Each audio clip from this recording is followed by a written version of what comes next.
માટે Indiabulls housing ફાઇનાન્સના deputy MD Ashwini Kumar Hooda जोड़ाई चुका है आगे बातचीत करने માટે।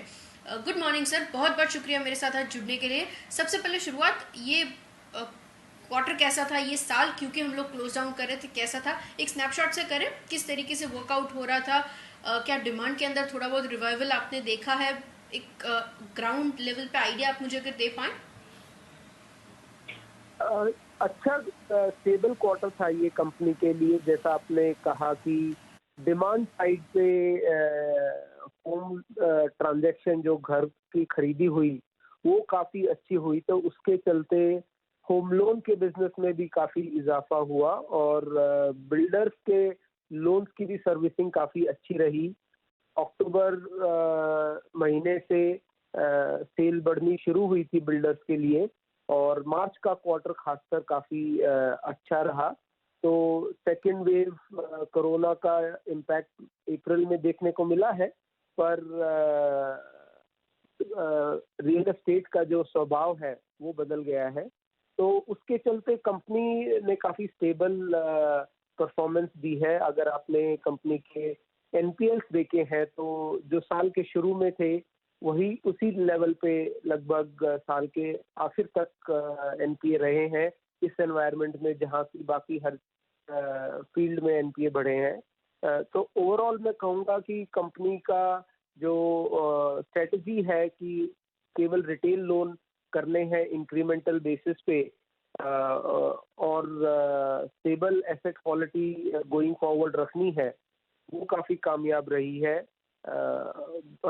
हमें ये अनुमान है कि आगे चल के घर की बिक्री अच्छी रहेगी और बोथ होम लोन का बिजनेस और बिल्डर पोर्टफोलियो दोनों ही अच्छे परफॉर्म करेंगे। Okay, agreed sir. अच्छा सर, क्योंकि एसेट क्वालिटी के बारे में आपने मुझे बताया, मैं एक और चीज़ समझना चाह रही थी, कलेक्शन एफिशिएंसीज इस क्वार्टर के दौरान कितने आगे इम्प्रूव होते हुए आपने देखे हैं। चूंकि सेकेंड वेव की भी हम लोगों ने बात की, क्या क्वार्टर वन के ऑनवर्ड्स यहाँ पे कुछ और इम्प्रूवमेंट की उम्मीदें की जा रही है, क्योंकि अगर इफेक्ट आ रहा है तो कलेक्शन एफिशिएंसीज में वो थोड़ा बहुत हाईलाइट होगा अगर डैम्पनिंग हो रहा है तो सेकेंड वेव की वजह से। एक आइडिया उसके ऊपर। कलेक्शन एफिशिएंसी इस बार उतना इम्पैक्ट नहीं होगी बिकॉज इस बार टोटल लॉकडाउन कहीं भी नहीं था। पिछले साल हमारी कलेक्शन टीम ही मूवमेंट नहीं कर पा रही थी। इस बार collection team in fact 98% of collection team was free from corona, तो कोरोना से मुक्त काम कर रहे थे। तो कलेक्शन एफिशिएंसी का बहुत छोटा सा फर्क पड़ सकता है अप्रैल महीने का, पर नॉर्मल रहेगा। हमारी कलेक्शन एफिशिएंसी 98% से ऊपर चल रही है। सो मुझे इसमें कोई आधे 1% के अलावा कोई ज़्यादा गैप दिखता नहीं है। ओके अच्छा सर, स्प्रेड्स के ऊपर मैं आपकी एक कमेंट चाह रही थी, पिछले क्वार्टर के मुकाबले इस बार कैसे थे, कुछ आइडिया आप अगर मुझे दे पाएं। और साथ ही क्योंकि हम लोग डिस्कस करें ये सारे पैरामीटर्स, तो क्रेडिट कॉस्ट FY22 के लिए किस तरीके से आप गाइड कर पा रहे हैं, उसकी भी कुछ डिटेल्स। सो क्रेडिट कॉस्ट में हमने इस साल इन्वेस्ट किया है, लगभग 1.1% रही है हमारी क्रेडिट कॉस्ट और आगे इस साल भी हमारा ये मानना है कि क्रेडिट कॉस्ट 1.1% रहेगी। हमारी जो प्रोविजंस है वो 2.7x जो रेगुलेटरी प्रोविजन है उसके ऑलमोस्ट 3 गुना हमारी रेगुलेटरी प्रोविजन तक हम पहुंच गए हैं और अगले साल हम इसको ऑलमोस्ट 4 टाइम तक लेके जाने का प्रयत्न है।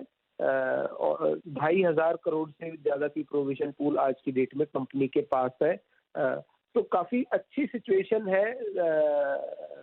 एक कंजर्वेटिव ढंग से जो हमने ये प्रोविजनिंग की है, एक साल और हम चाहते हैं कि 1%, 1.1% के आसपास ये प्रोविजन हम करते रहें।